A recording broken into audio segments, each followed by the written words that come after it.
anggaran kas kita ini untuk yang rutin kita baru ada di triwulan 2. Kemudian untuk pembangunan infrastrukturnya ini ada di triwulan 3 dan 4. Nah, saat ini kemantapan jalannya baru ada di 73,98% ya. Ini yang kondisi mantap nanti.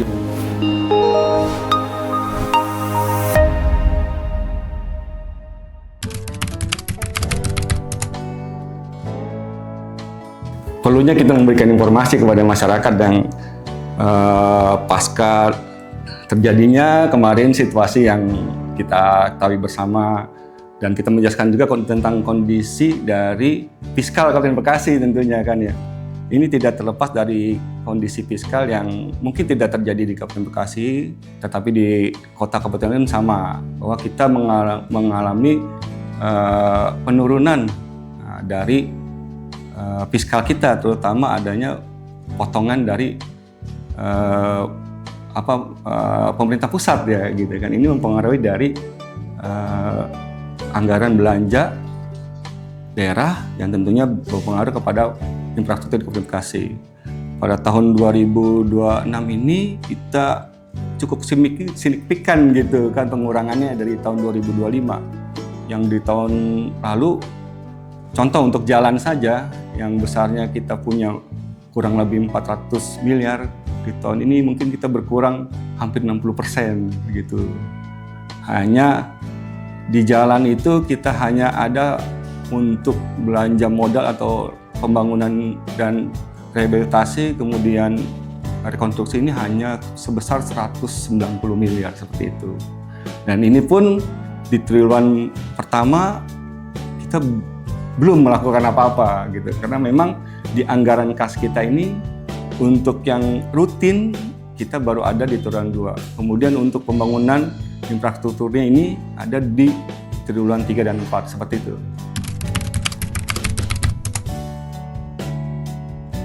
Tadi disampaikan ada kewenangan jalan nasional, ada kewenangan jalan provinsi, ada kewenangan jalan kota kabupaten. Nah, jalan kabupaten kita ini di SK-kan dalam SK Bupati ya, terakhir tahun 2023. Jadi panjangnya itu sepanjang 1077,392 km. Nah, saat ini kemantapan jalannya baru ada di 73,98% ya. Ini yang kondisi mantap, yang tidak mantapnya itu 26,02%. Dan saat ini pun kalau kita lihat kejadiannya dan banyak sekali laporan masyarakat di medsos ini, tentu kondisi ini menurun, begitu kan. Nah, kalau untuk jalan provinsi kita hanya punya satu ruas, yaitu Jalan Mamun Nawawi. Nah, itu yang panjangnya kurang lebih sekitar 34 km. Kemudian kita hanya punya satu juga ruas jalan nasional. Itu jalan negara itu dari batas kota sampai dengan batas Kerawang yang panjangnya hampir sama sekitar 30 km. Ya, kalau datanya tadi saya sampaikan ya, untuk mengejar kemantapan jalan itu untuk jauh yang sudah kita dapatkan dari tahun sebelumnya ya. Nah, ini tentunya kalau infrastruktur kan berbanding lurus dengan ketersediaan anggaran gitu kan. Kita tidak bisa mengatasinya dengan cara lain gitu kan. Nah, ini yang kita juga sudah berupaya untuk mengajukan tadi keterbatasan dari fiskalnya atau anggaran ini ke provinsi. Ternyata provinsi pun sama juga saat ini gitu kan. Mereka juga mengalami keterbatasan tadi fiskalnya juga gitu lah. Ini cukup sulit gitu kan. Yang coba kita sampaikan kemarin kepada Pak PLT Bupati, ini kami mohon dari dinas untuk, karena masyarakat sudah banyak yang mengeluh, juga sudah banyaknya juga kejadian yang tertimpa masyarakat, dan kemarin juga ada misalnya kejadian yang menyebabkan adanya korban meninggal begitu kan. Itu perlu sebenarnya kita mengantisipasi. Saya secara kedinasan kemarin sudah menyampaikan ke Pak PLT ini agar bisa berjalan gitu kan. Dari titik-titiknya ini kita sudah sampaikan, Pak, ini bisa berjalan, tidak merubah dari perencanaan yang sudah ada, yaitu anggaran kas yang sudah ada di triwulan 2, 3, dan 4. Dan untuk yang 3 dan 4 ini, sambil itu tetap aja berjalan, kita melakukan proses pengadaan barang dan jasanya. Jadi ini tetap bisa kita laksanakan sekarang, baik pengadaan barang dan jasanya maupun kegiatannya. Tapi pembayarannya nanti kita akan bayarkan setelah uang tersedia, yaitu di triwulan 3 dan 4. Pada kesempatan ini juga, kalau kemarin titiknya belum ada, kita dalam upaya juga menggeser titik yang ada, dan ini menunggu persetujuan dari Kementerian Dalam Negeri.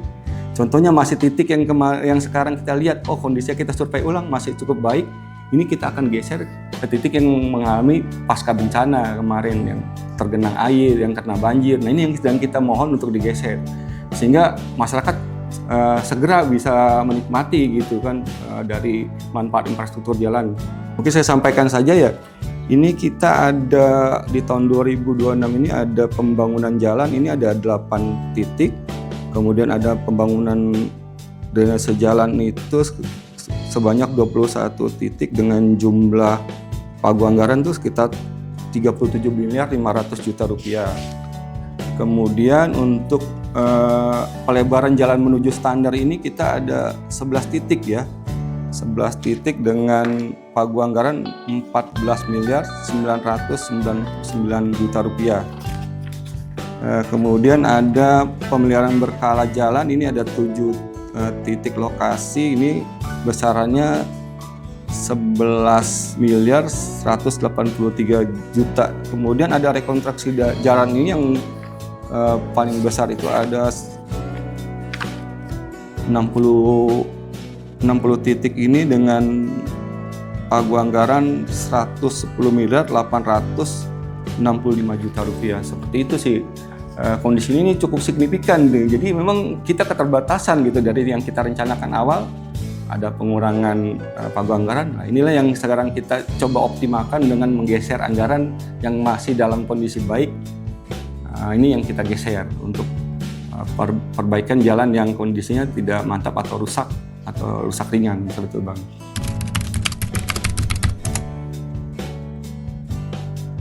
Ya, proses teknisnya itu kan kita ada survei ya, kita punya database jalan gitu kan. Nah ini kan kita sudah survei juga kondisinya seperti apa. Nah sekarang kita lagi jalan lagi pasca bencana, ada yang genangan atau kena banjir. Nah ini sedang kita jalan bersama BPBD. Ada di BPBD namanya perhitungan pasca bencana atau Jitu Pasma. Nah ini sedang kita jalankan bersama, dan kemarin sudah kita laporkan, sudah buatkan kajian untuk dilakukan pergeseran seperti itu. Setelah ini selesai, kita masuk ke dalam proses pengadaan barang jasa. Barang jasanya pun tidak masuk ke fisik dulu gitu, tetapi ke misalnya barang jasanya itu jasa konsultasi dulu gitu kan. Dan memang ini ada proses yang cukup lama gitu. Nah, tapi kita kan sekarang tidak menggunakan lagi lelang, kita menggunakan e-purchase. Mudah-mudahan ini setelah kita lelang supervisinya, konsultannya, ini kita bisa langsung ke fisik seperti itu sih. Ini dalam proses semua percepatan seperti yang masyarakat inginkan, sama kita juga tetap punya semangat yang sama untuk bisa melayani dengan cepat.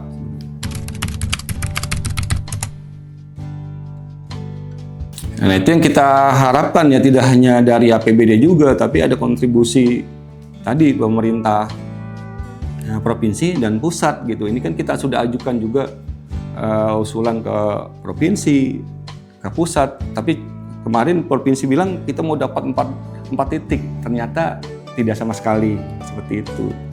Pusat pun dengan jalan daerah tahun kemarin kita dapat, tahun ini dalam proses kita menunggu begitu. Mudah-mudahan tidak ada perubahan dari yang kita usulkan seperti itu, sehingga ya tadi membantu kita mengatasi keterbatasan anggaran seperti itu.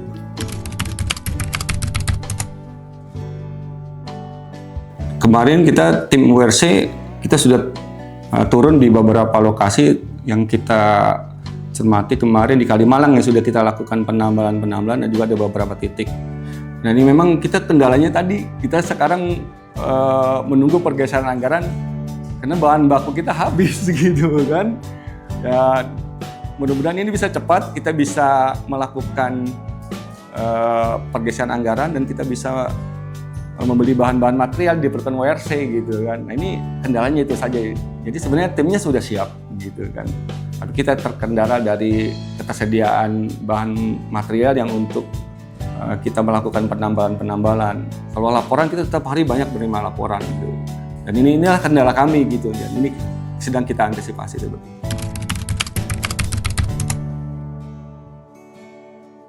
Ya, memang tadi yang dari 26% jalan yang tidak mantap itu banyak terdapat di Muara Gembong.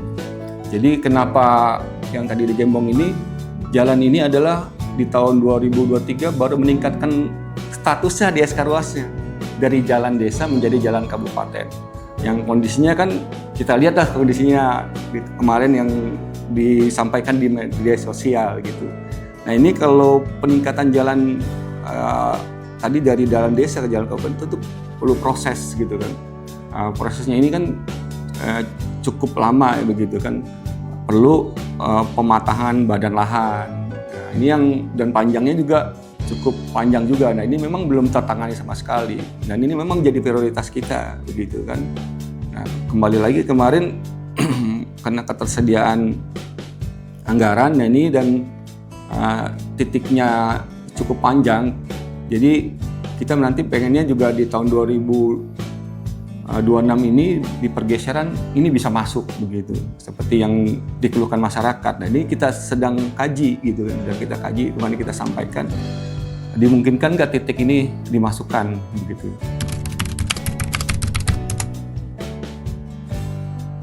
Belum ada. Ya tadi memang karena memang ini kan ruas jalan baru begitu kan, dan peningkatannya perlu penanganan khusus seperti itu. Itu sih Bang. Ya kalau tahun 2025 tadi saya sampaikan kita di kondisi 73,98% yang mantap dan 26,02% yang tidak mantap. Ini pun kami sedang menghitung ini ada penurunan akibat tadi genangan dan banjir. Dengan kondisi jalan kita yang sekarang anggarannya berkurang sekitar 60%, ini tentunya targetnya sama pasti berkurangnya gitu kan. Ya kalau target kita di 2026 bisa mencapai 80% kan, tadinya jadi ada gap sekitar 7%, kita targetkan mungkin dia 4-5% pun cukup baik gitu. Ya mudah-mudahan nanti dengan ada kebijakan dari Pak PLT di perubahan ini, berharap juga ada sumber-sumber lain yang bisa tadi menambah anggaran dan meningkatkan dari kemantapan jalan seperti itu.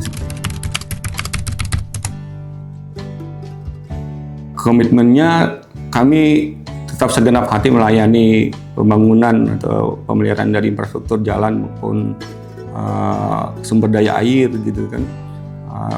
Mungkin masyarakat memang yang langsung melaksanakan, jadi kita sangat memahami gitu. Tapi kami juga punya satu tekad yang sama dengan tidak meninggalkan prosedur yang ada gitu. Jadi sekali lagi kami jajaran Dinas SDA BMBK memohon maaf sebesar-besarnya kepada masyarakat, dan sekali lagi kami mohon kesabarannya, dan kita akan segera melakukan perbaikan dan pelaksanaan pembangunan infrastruktur itu.